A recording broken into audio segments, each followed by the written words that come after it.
ang nagbibigay payo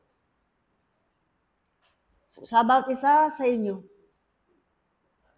kung paano kayo makikitalad sa mundong ibabaw. Kaya nga, tuwakin mga iniibig na mga kapatid, ang katulad ninyo ay mga butil ng buhangin sa napakakapal na buhangin sa dalampasigan. Sa makatuwid, duwakin mga iniibig na mga kapatid, ang tao ay walang ipagmamalaki sa harapan ng dakilang Ama, sapagkat ang lahat ng mga bagay na kanyang nakikita ay galing sa kaitaasan. Aking mga iniibig na mga kapatid, ito ang aking banggit sa bawat isa sa inyo sapagkat ang tao sa konting karunungan ay nagiging palalo o aking mga iniibig na mga kapatid. Sa konting karunungan ay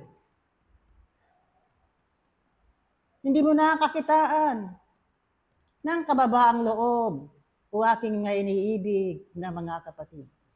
Kung kaya nga't maparad kayo sapagkat itinuturo sa inyo lagi na ng kaitaasan ang tinatawag na kababaang loob o aking mga iniibig na mga kapatid. Sa mga ako na nagtataglay pa rin ng kataasan o aking mga iniibig na mga kapatid, na mahirap isuko ang mga sarili sa harapan ng dakilang Ama kung dumating ang pagsubok at tiisin sa buhay, ay naroon ang pagtutol ng isang ako. Sinisisi ang kaitaasan kung bakit nangyayari sa kanya mga bagay na ito o aking mga iniibig na mga kapatid. Pakaisipin ninyo at pakaisipin ninyo. Huwag ninyong sisihin ang mga bituin sa itaas, sapagkat sila ay nasa itaas o aking mga iniibig ng mga kapatid. Sisihin ninyo yung mga sariling kaakuan, sapagkat kayo ay nasa ibaba. Kung kayo sa ibaba o aking mga iniibig ng mga kapatid, marami pang pagkukulang, marami pang kasalanan na dapat ninyong pagbabayaran sa harapan ng dakilang Ama. At hanggang sa ngayon, o aking mga iniibig na mga kapatid, tanggapin ng bawat isa na meron pa rin kahinaan at karupukan ang inyong mga laman. Kung kaya nga't o aking mga iniibig na mga kapatid, ano ang wika sa santong kasulatan? Mas mabuti pang hindi ninyo ako nakilala at kayo'y nagkasala, kaysa nakilala ninyo ako at kayo'y nagkasala. Ito ay isang mabigat na mga salita na ibinitawan ng isang Kristo na nakatitik sa santong kasulatan o aking mga inibig ng mga kapatid sapagkat sa kabila ng pagkakilala ng tao na mayroong Diyos na makapangyarihan sa lahat, bakit naging alipin pa rin ang kasalanan o aking mga iniibig na mga kapatid? Kayo ng mga munting kawan na hinirang ng dakilang Ama sa bunton ng karamihan, gampanan ninyo at gampanan ninyo ang inyong mga tungkulin na ipinagkatiwala sa inyong mga balikat ayon sa kalooban ng dakilang Ama. Katotohanan, dadaanan ng tao ang kahirapan ng buhay. Dadaanan ng tao ang tiisin. Nito ayaw niya mangyari sa kanyang kakuan sapagkat tinanais ng tao ang kasiyahan at kagalakan at kaligayahan ng isang laman. Subalit, sino ang nakakatalos ng karunungang makalangit? Sapagkat perpekto ang plano ng dakilang Ama sa tao. Perpekto ang plano ng Diyos sa bawat isa sa inyo. Nababago lamang ang plano ng Diyos sa tao sapagkat nakita ng tao ang kagandahan ng sanglibutan. Nakikita niya ang kintab ng mga material na bagay sa sanglibutan. O aking mga iniibig na mga kapatid kong, kaya nga ang lahat ng mga bagay na ito, ang lahat ng mga pangyayari sa inyong kapaligiran, ito ay bunga ng pagkukulang at kasalanan ng tao. Na kailanman hindi matatakasan ng sino man sapagkat inaani ninyo ang bunga ng pagkukulang at kasalanan ng inyong mga kaakuan. O aking mga iniibig na mga kapatid, kung nakilala na ninyo na mayroong Diyos na makapangyarihan sa lahat, kung marami na kayong karunungan na natatamunan nagmumula sa kaitaasan, o aking mga iniibig na mga kapatid, ipakita ninyo at ipakita na ninyo na kayo nga'y mabuting kawal ng dakilang Ama. Ipakita ninyo na kayo mabuting espiritista, o aking mga iniibig na mga kapatid, sapagkat tumatalima kayo at sumusunod kayo sa kautusan at alituntunin ng dakilang Panginoon. Ang aking karagdagan, buksan ng Santong Kasulatan,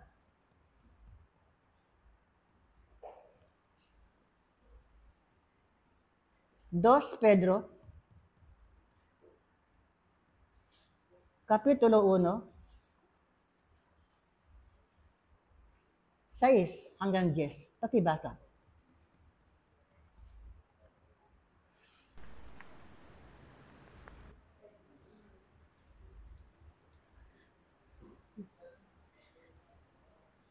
Dos Pedro, Kapitulo 1, 6 hanggang 10. Pakibasa. Ito po ang sinasabi sa 2 Pedro Kapitulo 1, versikulo 6 hanggang 10, akin pong babasahin. At sa kaalaman ay ang pagpipigil, at sa pagpipigil ay ang pagtitiis, at sa pagtitiis ay ang kabanalan, at sa kabanalan ay ang mabuting kalooban sa kapatid, at sa mabuting kalooban sa kapatid ay ang pag-ibig. Sapagkat kung nasa inyo ang mga bagay ni ito at sumasagana, ay hindi kayo pababayaang maging mga tamad o mga walang bunga sa pagkakilala sa ating Panginoong Hesu Kristo. Sapagkat yaong wala ng mga bagay ni ito ay bulag, na ang nakikita lamang ay ang nasa malapit, sa pagkalimot ng paglilinis ng kanyang dating mga kasalanan. Kaya mga kapatid, lalong pagsikapan ninyo ng mga panatag kayo sa pagkatawag at pagkahirang sa inyo, sapagkat kung gawin ninyo ang mga bagay na ito, ay hindi kayo mga titisod kailanman. Punto. Iyan ang karagdagang tinapay ng buhay. Ang aking iiwanan sa aking mga iniibig na mga kapatid. At muli, iniwan ko sa inyo ang kapayapaang nagmumula sa kaitaasan at ang kapayapaang nagmumula sa aking espiritu, naway ang siyang managana at maghari sa inyong mga buong kakuan, sa inyong kapaligiran, sa inyong bansa at sa buong sandaigdigan, mula ngayon at magpakailanpaman. Paalam ang inyong kapatid sa Espiritu Pablo, Apostol. Paalam. Pag-ibig at kapayapaan ang maghari sa lahat at bawat isa ngayon at magpakailanman. Mga iniibig na mga kapatid, ang bawat isa nga sa inyo ay nagnanais na maging tagasunod ng isang Diyos na makapangyarihan. At sa inyong mga kalagayang iyan, na naroon nawa ang tunay na marugdom na naisin ay inyong mga puso, sapagkat ang tunay na tagasunod ay hindi nga niya aalintanain ang mga bagay na inaakala niyang makabibigat sa kanyang pagkatao. Isasantabi niya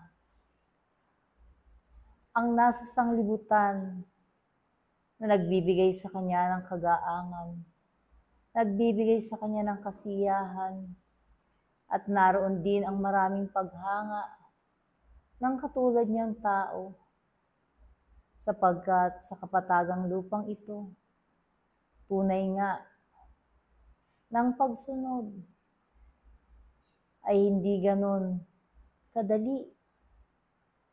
Sanariyan pa sa katawang lamang iyan, sapagkat ang katawang laman ay maraming ang kahinaan, maraming ang ninanais, at kapag nakadama ng hindi niya naibigan, naroon at nalulugmok at lumilihis ng kanyang landasin. Ang tunay nga na tagasunod ay hanggang sa dumating ang panahon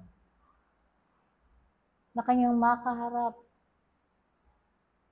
ang maraming bagay na pagsubok na ipagkakalob sa kanya at ibibigay, ay mananatili ang kanyang katapatan, mananatili ang kanyang katatagan, at hindi niya ipagkakanulo ang kanyang pag-aaral o natutunan sa kanyang pagsunod sa isang Diyos na makapangyarihan. Tunay nga na sa inyong kapaligiran ay marami ang mang-uusig sa inyong mga paniniwala, sa inyong mga kaalaman, sapagkat likas sa tao ang pagkasarado ng kanilang mga mata, sumusunod ang kanilang isipan, kung kaya ang kanilang puso ay napupuno ng paghatol sa kanilang kapwa. Kung kaya nga, aking mga minamahal na mga kapatid, manindigan kayo sa inyong pananampalataya, manindigan kayo sa inyong mga natutunan, at tunay nga na nawa ay hindi dumating sa inyong mga pagkatao na kung saan hindi ninyo ipagkakanulo kung ano ang tunay na natutunan nyo sa pag-aaral na ito, sapagkat ano nga ba ang pagkakanulong iyan? Unang-una, kapag lumihis kayo sa inyong mga sinusundang pag-aaral na kung saan ang paghatol nyo sa inyong kapwa ay isa na sa pagkakanulo.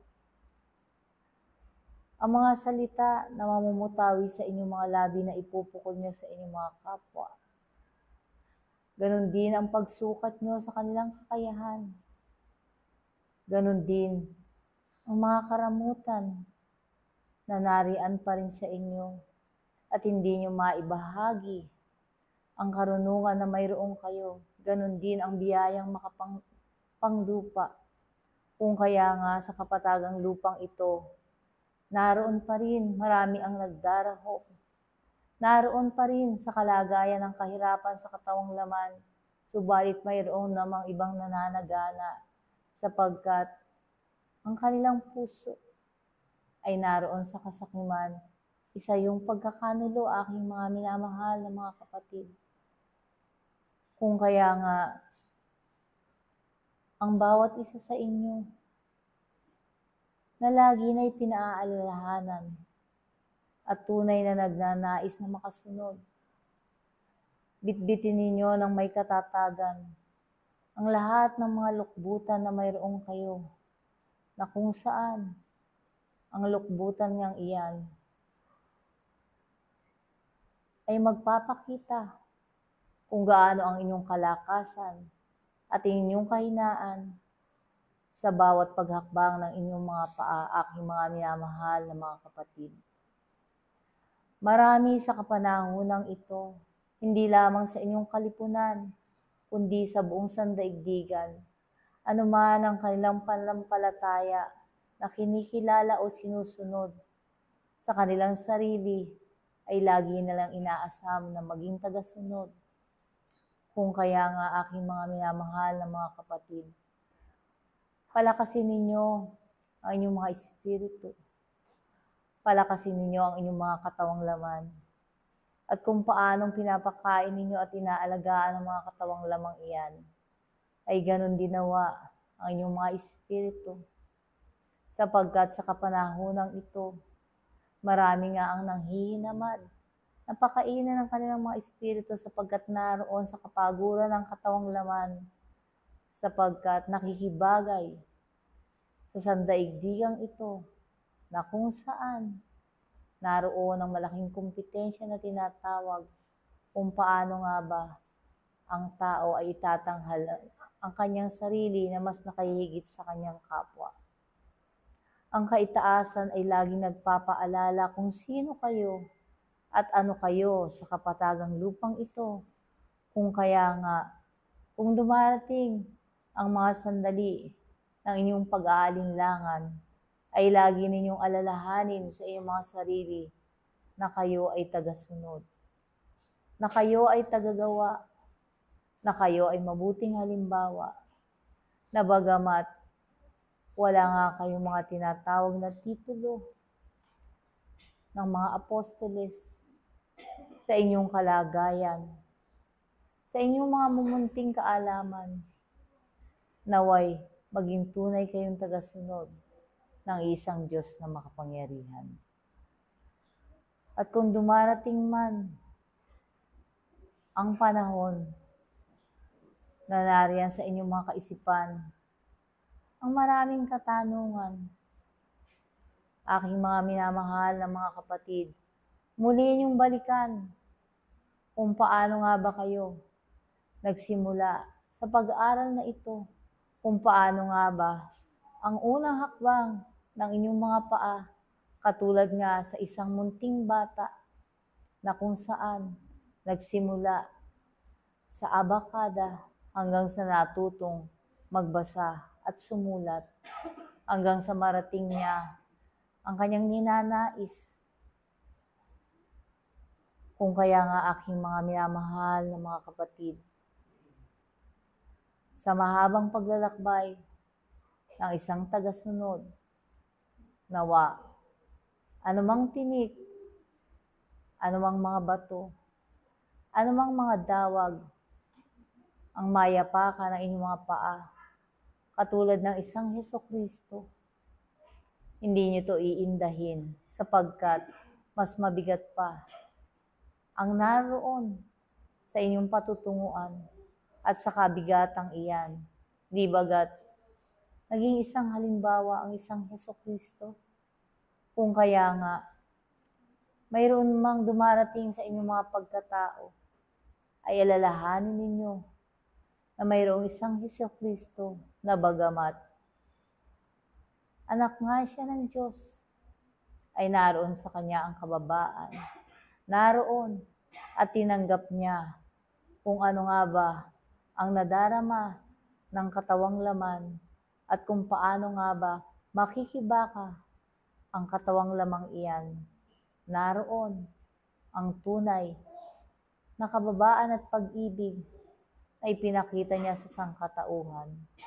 Kung kaya nga, magpatuloy at magpatuloy ang lahat at bawat isa sa pag-aaral na mayroong kayo at naway hindi niyo pagsawaan ang bawat mga aral na paulit-ulit na inuulit sa aking mga minamahal na mga kapatid, sapagkat ang tao sa kanyang kalagayan ay madaling makalimot. Ang sinabi niya ngayon, maaaring makalimutan na niya bukas. At kapag ito ay kanyang nakalimutan, paano na nga siya makasusunod? Magpakatalino kayo, magpakatatag, at nawa, sa bawat paglalakbay pa ninyong iyan, higpitan ninyo ang kapit sa bawat isa at magturingan kayong tunay na magkakapatid na susunod sa iisa ninyong Ama, upang sa gayon, ang lahat at bawat isa ay magtagumpay sa kabanalan na ninanais ng aking mga minamahal na mga kapatid. Hanggang dito ako. At muli, ang pag-ibig at ang kapayapaan ang aking iniiwan sa lahat at bawat isa, ngayon at magpakailanman. Paalam ang inyong kapatid sa isang pag-aral. Apostol Juan. Paalam. Saganain kayo ng pagpapala at ng pag-ibig na nagmumula sa dakilang Panginoon, mula ngayon at magpakailan paman. Ang bahagi ng Panginoon ay tunay ngang pag-ibig.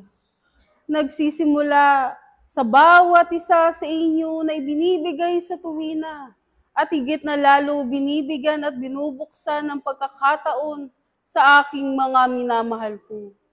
Ganito nga kayo iniibig, aking mga minamahal ang mga kapatid, na ibinigay ng dakilang Panginoon ang kanyang buhay, upang sa inyo rin naman ay makita ano nga ba ang kahalagahan ng pag-aaral sa buhay na ito.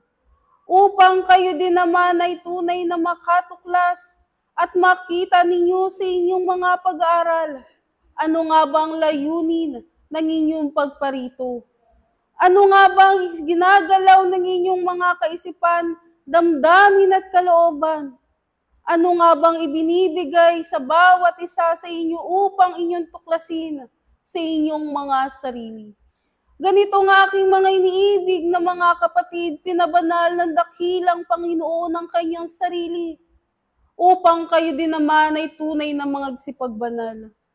Nakita ng bawat isa sa inyo kung gaano ang Panginoon ay tunay ngang nagbigay ng panahon upang kayo din naman sa inyong pagkatuto, makita nga ninyo aking mga iniibig na mga kapatid, kung paano ang dakilang Panginoon ay patuloy na naghahanda at naglilingkod sa bawat isa sa inyo, gayon nga ninyo makita ang inyong mga sarili bilang tagapaglingkod sa harapan ng dakilang Panginoon. Sapagkat katotohanan, ang bawat isa na patuloy na nag-aaral ay tunay ngang nagsisimula pa lamang. Ipinakikilala sa inyo ang inyong sinasamba. Binibigyan sa bawat isa sa inyo anong uri nga ba ng pag-aaral ang itinatalakay ng inyong mga pagkatao. Upang nang sa ganun, kung kayo man ay pagkakatiwalaan ng dakilang Panginoon, narito kayong handang tumanggap. Narito nalina nga ninyo ang inyong mga sarili sa buhay na ito upang ang inyo rin namang mga gawa ay maging tulad sa dakilang Panginoon. Ang inyo ring mga kaisipan, damdamin at kalooban ay tunay ngang maging sangtulad ng Kristo, sapagkat ito ang nais ng kaitaasan na sa inyo'y patuloy na itinuturo. Magandog nga kayo ng walang hanggan. Bigyan nga ninyo ang inyong mga puso, ang inyong mga kalooban, at ang inyong mga kaisipan sa harapan ng dakilang Panginoon. Magbahagi nga kayo ng mayroong pagkukumbaba. Matuto nga ang bawat isa sa inyo na magkaroon ng isang katapatan sa harapan ng dakilang Panginoon, na kailanman ay hindi nakalilimutan ng inyong mga pagkatao, na kailanman ay hindi nakalilimutan ng inyong mga sarili. Bakit nga ba kayo nangagsipagparito? Ibigay nga ninyo ang inyong mga sarili ng walang pag-alinlangan, upang sa inyo rin namang pagparito, maibigay din at matanggap ng bawat isa sa inyo ang karapat-dapat. Aking mga iniibig na mga kapatid, sa paturuan ng dakilang Panginoon, inuuna ang pag-ibig, ang kapayapaan na sa inyo itinuturo. Gayon nga ninyo iharap ang inyong mga sarili na mayroong kapayapaan. Ganon nyo nga ihanda ang inyong mga pagkatao, na anuman ang dumating sa buhay na ito, na makapagbibigay kagulumihanan sa inyong mga pagkatao. Narito kayong ibinubuksan ninyo ang inyong mga sarili sa paghahanda sa harapan ng dakilang Panginoon. Narito nga kayong binubuksan ninyo ang panibagong buhay na ito upang ihanda ninyo ang inyong mga sarili sa pagkakataon na inilahad ng kaitaasan.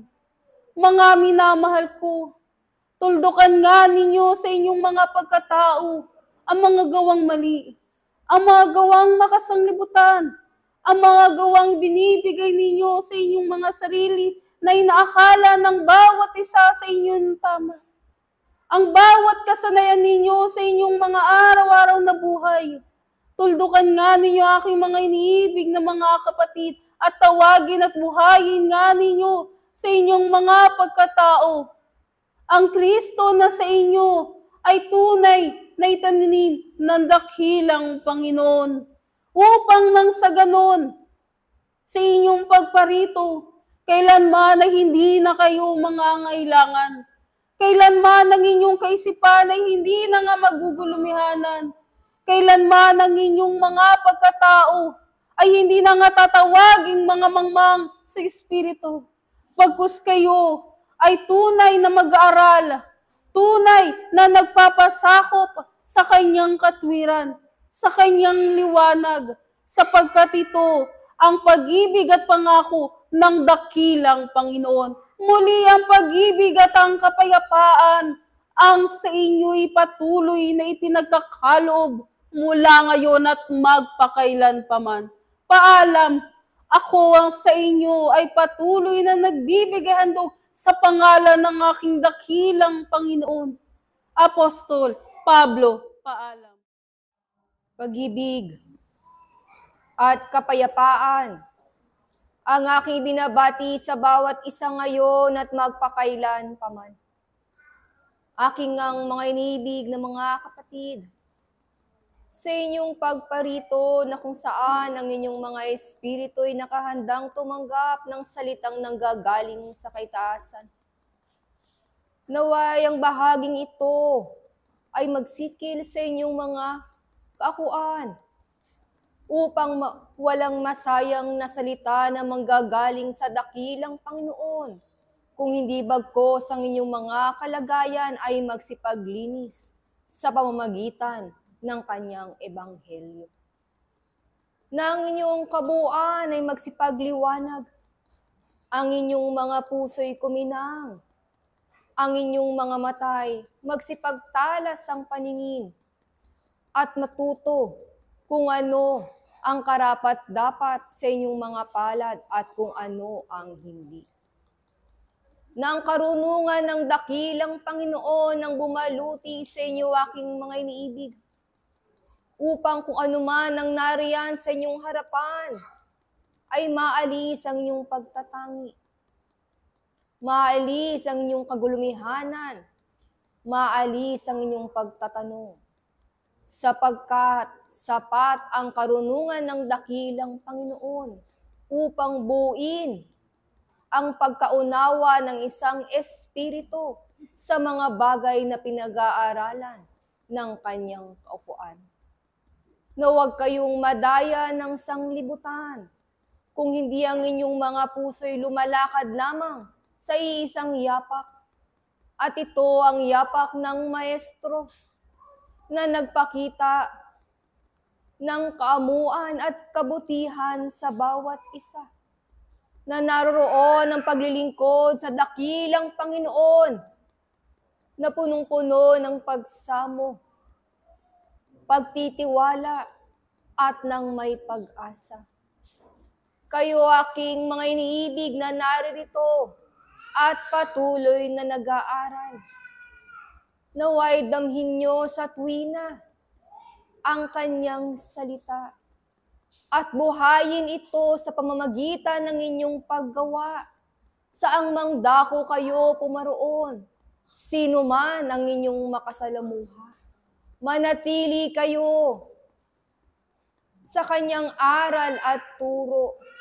Ganon din ang inyong mga kaisipan. Manatiling naroroon at nananampalataya. Walang tigil sa panalangin at pakikipag-ugnay sa dakilang Ama upang ang inyong pag-aaral ay hindi magsipagliko kung hindi iisang direksyon lamang ang patutunguhan. Kaya't aking mga iniibig na mga kapatid, pagyamanin ninyo ang ganitong kaorasan na kayo'y naririto at nakakarinig ng mabuting balita. At kung ito ang paghaplo sa inyong mga kaluluwa at espirito'y matimtim ninyong damhin ng inyong mga sarili at kabuuan. At ang paghahanda na ginagampanan ng bawat isa ay manatili ang pisi ng kalangitan na sa inyo ay nakatutok at nagliliwanag. Dito ko iiwan ang mapalad na pag-aaral sa umagang ito at naway ang kaluwalhatian ng dakilang Panginoon ang sa inyo'y mamalagi ngayon at magpakailan paman. Paalam ang inyong kapatid sa isang pag-aaral, Juan Evangelista. Paalam. Sumayinyong pag-ibig at ang kapayapang nagbubuhat sa isang Diyos mula ngayon at magpakailanpaman. Mga iniibig na mga kapatid sa pangalan ng Panginoon, naalala niyo ba ang sinabi ng Diyos kay Moises? Na sa panahon na siya'y tawagin upang ang Panginoon at si Moises ay magtipan? Na anong sinasabi ng Panginoon? Moises, Moises, hubarin mo ang iyong pangyapak sapagkat ikaw ay tumutungtong sa bayang banal. Mga iniibig na mga kapatid, gaano kahalaga ang kabanalan na itinuturo sa inyo ng kaitaasan upang mula sa inyong sarili ay hubarin ninyo ang mga bahagi ayon sa sanglibutan. Ano nga ba ang kadahilanan ng mga pangyapak na yan na dapat niyong tanggalin kung ang kabanalan ay ninanais niyong maangkin at inyong masubukan? Ito ang paghihiwalay sa bahagi ng inyong pagkatao, bagamat kayo'y may laman ang bahagi ng sanglibutan upang makita ninyo at manaig sa inyo ang larawan ng isang espiritu. Ano ang larawan ng isang espiritu na yan? Aking mga iniibig, itong unang layunin ng pagkakilala na ibinibigay ng Diyos para sa bawat isa. Sapag ito ang kanyang wangis o bahagi ng kanyang pagkakalika ayon sa wangis ng isang Diyos. Ayon sa layunin ng isang Diyos. At ito ang bumubuo at naging kadahilanan upang ang kabanalan ay maangkin. Tama, kinakailangang ihiwalay ng tao ang kanyang sarili sa sanglibutan upang maunawaan niya ang tinatawag na kabanalan. Sapagkat ang kabanalan ay bahagi ng inyong espiritu at kaangkinan ng tunay na ako. Kung hindi nga makikilala ng tao ang kanyang tunay na ako, hindi niyo makikilala ang kabanalang sinasabi sapagkat ang kabanalang ay kabahagi ng isang Diyos. Naalala niyo ba ang inyong espiritu, aking mga iniibig, ano ang kanyang kaangkinan? Ano ang kanyang kabuuan? Ano ang kadahilanan? Bakit siya binihisan ng isang laman?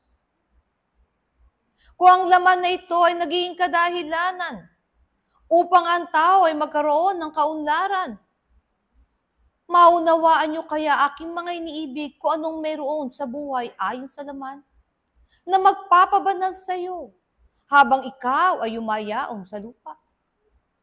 Maunawaan mo kaya sa bahagi ng iyong kapwa na lagi mong kasama na nagbibigay sa iyo ng kasiyahan, minsan ay kalungkutan, minsan ay kabutihan, minsan ay kasamaan. Makikita mo kaya ang larawan ng kabanalan. Kung ang sa pamumuhay na ito, naunawaan mo ang yaman na tangan-tangan mo, ay buhat sa sanglibutan, kaya mo rin kayang tanganan ang yaman ng Diyos na nagpapabanal. Kung ang puso na yan ay tinuruang umibig sa iyong kapwa, kaya rin niyang kayang umibig sa kanyang Diyos. Natangi sa Diyos na kukuha ang kabanalan. Kung ang kaisipan na ay tumatangan na ng maraming kaalaman, sa buhay nito ayon sa laman na nagbibigay sa iyo ng kaginhawaan, kaya pa rin kayang niyang tumangan ng isang uri ng karunungang magpapabanal sa kanya. Tama ang inyong narinig, lahat ay tatanganan ng tao, sapagkat lahat ay kinakailangan niya mapag-aralan at matutunan upang matimbang niya mula sa kanyang sarili ano ang tunay na larawan ng katotohanan. Kaya nga bagamat ang tao ay tinuruan na ng maraming karunungan, binigyan na siya ng pagkakataon sa mulit-muling buhay na kanyang tangan-tangan. Hindi inaalis sa kanya sa bawat kabuhayan na yan na marinig niyang mulit-muli ang salita ng Diyos. Hindi dahil hindi ito nalalaman ng tao, kundi upang lagi na matanim sa kanyang kaisipan, damdamin at kalooban na ang buhay na ito ay hindi ayon sa laman. Ito'y ayon sa Espiritu. Ito'y isang kaparaanan upang ang isang Espiritu na yan mula sa kanyang karunungan taglay-taglay na mula sa Diyos, kahit siya'y bihisa mo ng laman, mapapakita niya ang kabanalan na ipinakilala sa kanya ng Panginoon. Hindi ayon lamang sa kaisipan, kundi ayon sa paggawa. Na makilala niya ang kanyang kapwa na tulad sa isang kapatid, na kaya niyang tanggapin at maunawaan anumang bagay ang kanyang ibigay. At ganun din siya, hindi niya iuurong ang mga bagay na mabuti at banal, ihandog sa kanyang kapwa, bagamat nauunawaan nila ang kaniyang kamusmusan ay nandun pa. Sapagkat bawat isa'y kinakailangan, aking mga iniibig, makakita, makatikim, makabahagi, kahit man lang gabutil na kabanalan at karunungan na mula sa Diyos. Sapagkat ito ang bahaging hindi lumilipas. Ito ang bahaging hindi makakalimutan ng sino mang espiritu. Kung ang bahagi ng mula sa Diyos ay kanyang laging maririnig, kanyang may sasagawa at kanyang masusubukan. Lahat at bawat isa aking mga iniibig, ihahalin tulad sa isang Moises. Lagi na ang Panginoon sa iyo'y mangungusap, ngunit kinakailangan sa panahon na ikaw'y nakikipagtipan sa Diyos, kinakailangan ang pinakamababang bahagi ng iyong pagkatao yung hubarin upang ikaw ay makatungtong sa kanyang bayang banal. Ano ang pinakamababang bahagi ng isang pagkatao na kinakailangang hubarin ng isang ako upang maangkin niya ang karapatang makatungtong sa bayan ng Panginoon? Ano ang mga panyapak na yan, aking mga iniibig na mga kapatid, na isinasapi ninyo sa bahagi ng inyong sarili upang kayo'y makiisa sa sanglibutan at ganun din sa bahagi ng isang espiritu? Makikita kaya ninyo ang kaibahan ng bawat paglalarawan na sa inyo'y binibigay, bagamat meron kayong iisang katawan at tinatawag ninyong buhay. Meron kayong iisang kaisipan, damdamin at kalooban na patuloy na dumadama at sumisino at nagkakaroon ng maraming alitigtigin at patuloy na nagiging dahilan upang kayo'y magpatuloy at gumalaw. Huwag niyong kalimutan, aking mga iniibig, ang tunay na layunin kung bakit kayo nasa paaralan. Kung bakit kayo binihisa ng isang laman. Kung bakit kayo tinuturuan ng karunungan ayon sa Espiritu. Huwag niyong kalimutan ang kadakilaan ng Panginoon na patuloy niyang ibinubuhos sa bawat isa. Sino ang umaangkin ng tamang biyaya at kanino ito nananatili. Sapagkat ang buong sanglibutan ay buong biyaya ng Diyos. Ngunit hinihikayat pa ang bawat isa sa inyo nalinangin ng kanyang espiritu, sapagkat anumang bagay na meron sa sanglibutan, kahit ang inyong katawang laman, inyong iiwan sa takdang panahon, at ang tangi lamang magkakaroon ng kalayaan ay ang isang espiritu na yan, na kung siya'y magtatagumpay, tunay, papasok siya sa kalwalatian ng Diyos. Ngunit, kung hindi siya magtatagumpay, muli siyang mag-aaral sa paaralan, hanggang matutunan niya kung paano maging maamo sa harapan ng Diyos, na ang kaamuan na yan, hindi niya napakikinggan ang sanglibutan sa kanyang mga bulong-bulungan at maraming sinasabi, kundi pakikinggan na niya ang tinig ng Diyos, sapagkat nauunawaan niya, siya ay nagmula sa Diyos, at sa Diyos lang siya magbabalik. At kung ninanasa niya ang pagbabalik sa Diyos, tunay, mga iniibig na mga kapatid, ang kabanalan ay isang uri ng bihisan na nagbibigay karapatan sa sino mang espiritu na nagnanasa na muling makakita ng mukha ng kanyang Panginoon. Mga iniibig na mga kapatid, ito lamang ang bahagi ko sa inyo. Muli, ang aking handog ng pag-ibig at ng kapayapay aking ibinibigay sa bawat isa mula ngayon at magpakailanpaman. Paalam. Ako ang sa inyo ay nakisa at naglingkod sa pangalan ng Panginoon, Espiritu Santo, ng katotohanan. Paalam. Pag-ibig at kapayapaan ang lagi nang sumainyo mula ngayon at magpakailanpaman. Mga iniibig na mga kapatid, kung papaanong ang panahon ay dumarating, ang bukas, ang kasalukuyan, at ang nakaraan. Sa bawat panahon na ibinibigay sa lahat at bawat isa. Naririto nga kayo, mga inibig na mga kapatid, na nanatili pa rin sa pag-aaral. Patuloy pa rin kayong tinuturuan ng kaitaasan. Patuloy kayong inaasahan ng kaitaasan na tulad sa mga butil ng binhi ng kabanalan, kayo ay magkakaroon ng bunga. Nawa sa bawat butil na meron ng lahat at bawat isa, unti-unti nga ninyo halukayin ng inyong mga sarili. Unti-unti nga ninyong bungkalin ng inyong mga sarili tulad sa isang lupa, tulad sa isang mabuting lupa at matabang lupa. Sapagkat ano nga bang magiging kabuluhan ng isang binhi kung hindi magkakaroon ng bunga? Kung hindi magkakaroon ng kapakinabangan, kung hindi magkakaroon ng paglago.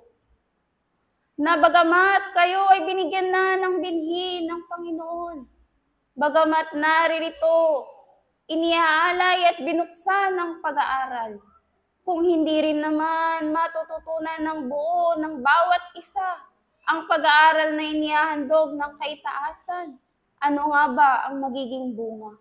Sapagkat patuloy ang kaitaasan na naghahanap ng tapat na tagapaglingkod. Patuloy ang kaitaasan na naghahanap ng isang maglilingkod na magbibigay ng kabuuan ng kanyang sarili sa harapan ng dakilang Panginoon. Sapagkat bagamat naririto binigay ng kaitaasan ng lahat ng bagay na pangangailangan ng isang tao ayon sa pag-aaral sa Espiritu, ngunit hinihintay pa rin ang kaitaasan na sa kalayaan na ibinigay sa inyo, mga inibig na mga kapatid, pipiliin nga ninyo ang dakilang Panginoon. Nawa ang pag-aaral sa lahat at bawat isa ay ang layunin ay ang pagtungo sa harapan ng dakilang Panginoon. Na ang layunin kung bakit nga ba kayo nagtitiis, bakit nga ba kayo nagsisikap, bakit nga ba kayo nagpupuyat at patuloy na lumalakad dito sa sanglibutan? Ay ang layunin ng inyong mga espiritu, nawa ito ay patungo sa harapan ng dakilang Panginoon. Na kayo mga inibig na mga kapatid, sa kabutihan ng dakilang Panginoon sa lahat at bawat isa, naramdaman nga ba ninyo ang kabutihan na ito? Ang kanyang kagandahang loob.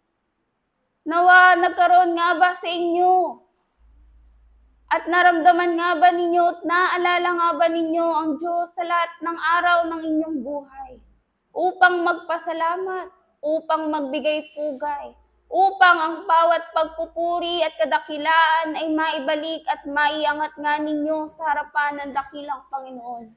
Sapagkat kayo mga inibig na mga kapatid, bagamat mayroong karunungan, ngunit sapat nga ba ang karunungan na ito upang magdala sa inyo sa kaitaasan, sa kalangitan, kung nasaan naroroon ng dakilang Panginoon, kay rin ay makaparoon. Sapagkat ang karunungan na ito ay nagmula sa sanglibutan. At saan nga ba kayo dadalhin? Kundi dito rin sa sanglibutan. Ngunit ang karunungan, kung ito nga ay inyong natagpuan sa kaitaasan, kung ito nga ang siyang nagbubuhay at nagpapabuhay ng inyong mga espiritu, kung ito ang siyang gumigising sa inyong mga kamalayan, ng inyong mga kaisipan, damdamin at kalooban, na panglangit na karunungan, tunay, katotohanan nga ang aking sasabihin, mga inibig na mga kapatid, ito ang susi upang magbalik kayo sa harapan ng dakilang Panginoon. Ito ay isang hamon sa inyo, mga iniibig na mga kapatid, at binubuksan sa lahat at bawat isa. Hanggang saan nga ba ang inyong mga pagnanasa? Hanggang saan nga ba ang ninanais ninyong matupad at magtagumpay sa inyong mga sarili? Mananatili nga ba kayo sa kalagayan at kalugmukan ng isang taong patuloy na nagsisisi sapagkat hindi niya nagawa ang mga bagay na kanyang sinumpaan na tungkulin sa harapan ng dakilang Panginoon? Mananatili nga ba kayong mga tao na patuloy na nangangako, ngunit ang katuparan ay hindi niya magawa sa kanyang sarili sapagkat patuloy pa rin siyang inaagaw ng sanglibutang ito sa lahat ng bagay na kanyang dapat inihahandog sa harapan ng dakilang Panginoon? Mag-aral nga kayo, mga inibig na mga kapatid, sapagkat sa kamusmusan ng bawat karunungan ng tao, kayo ay nagsisimula pa lamang lumakad. Kayo ay nagsisimula pa lamang magsalita tulad ng isang bata na nagsisimula sa paglakad ng kanyang mga yapak, ng kanyang mga paa. Gayun din naman kayong patuloy na tinuturuan, bumigkas at isa puso ang salita ng dakilang Panginoon sapagkat hindi nga nakasanayan ng tao. Ito, mga inibig ng mga kapatid, na bagamat kayo ay naririto sa loob ng paaralan, patuloy nga kayong inaasahan at inilalagay sa loob ng bakuran ng dakilang Panginoon sapagkat dito nagkakaroon kayo ng pasimula ng pagbubukas ng inyong mga kaisipan, damdamin at kalooban. At kung binubuksan nga ang bawat kaangkinan ng tao ayon sa Espiritu, papaano nga ninyo at saan nga ninyo gagamitin? Mananatili nga bang baog sa inyong mga pagkatao? Mananatili nga bang kulang at kakulangan sa inyong mga espiritu? Mananatili nga ba na isang palamuti sa inyong mga sarili? O ito ay magiging kaalaman at sandata na kung saan, kung dumarating ang bawat pag-aaral, kayo ay magtatagumpay? Ito ang siyang pag-aaral na sa inyo ay pinagkakaloob, mga inibig na mga kapatid, na ang inyong mga kaisipan, damdamin at kalooban, patuloy nga kayong makisa sa harapan ng dakilang Panginoon. Patuloy nga kayong magkaroon sa inyong mga sarili ng kabutihan, ng kababaang loob, ng kaamuan, tulad ng isang bata na nagkakaroon ng kaamuan, tulad ng isang sanggol na kayo ay kinakitaan ng kaamuan ng isang uri ng buhay na handang tumanggap ng bawat aral upang siya ay magbago, upang siya ay magkaroon muli ng pagkakataon na buksan ang kanyang sarili at mabuksan sa kanyang sarili ang karunungan ng dakilang Panginoon. Ang pag-ibig nga ng Diyos kailanman, mga inibig na mga kapatid, ay hindi nagmaliw sa bawat tao, ni hindi nagkulang.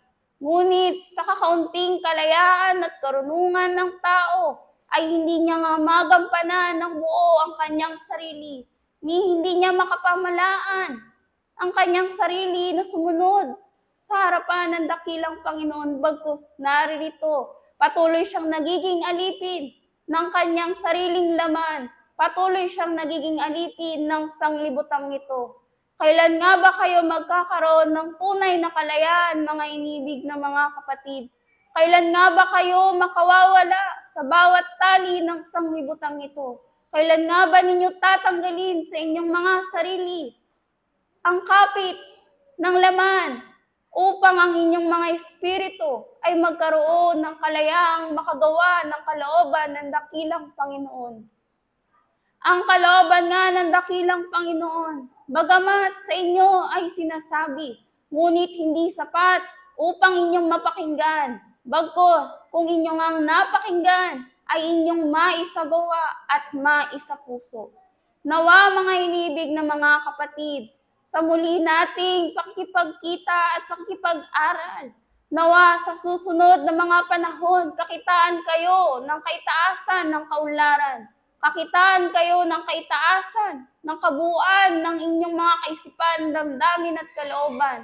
Na kung kayo ay pinagkakatiwalaan ng kaitaasan, naririto ang pagsunod, naririto ang katapatan, naririto na hindi na nga kayo lilingon pa sa kaliwa at kanan, bagkus tungo ang inyong mga sarili patuloy na tumutungo at naglalakad, pabalik at patungo sa harapan ng dakilang Ama.